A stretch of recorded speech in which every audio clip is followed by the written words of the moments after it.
आहे का? कारण की काय तुमचे जे जवळचे कार्यकर्ते होते त्यांना देखील उमेदवारी मिळाली नव्हती आणि जे काही बंड करणार त्यांना कशाप्रकारे थांबवणार काय सांगाल? नाही, नाराजी तर आहेच ना. कारण भारतीय जनता पार्टीने स्वतंत्रपणे लढावं अशा प्रकारची कार्यकर्त्यांची भूमिका होती, इच्छा होती आणि त्या पद्धतीने सगळ्या मंडळींनी काम देखील उभं केलं होतं. नाहीतर एवढे 550-600 अर्ज जे आहेत ते आले नसते आणि त्याच्यामुळे कुठेतरी कार्यकर्त्यांमध्ये जी नाराजी आहे ती अगदी साधी नाराजी नाही आहे. तर अगदी त्यांनी जाऊन अपक्ष म्हणून फॉर्म भरेपर्यंत किंवा काही जण तर दुसऱ्या पार्टीत जाऊन लढण्यापर्यंत ती नाराजी आहे.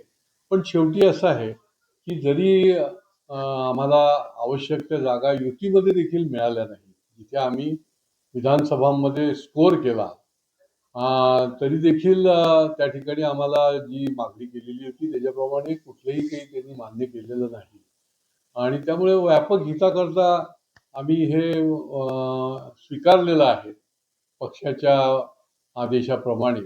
परंतु ही वस्तुस्थिती आहे की कार्यकर्त्यांमध्ये निश्चितपणे या संबंधामधली नाराजी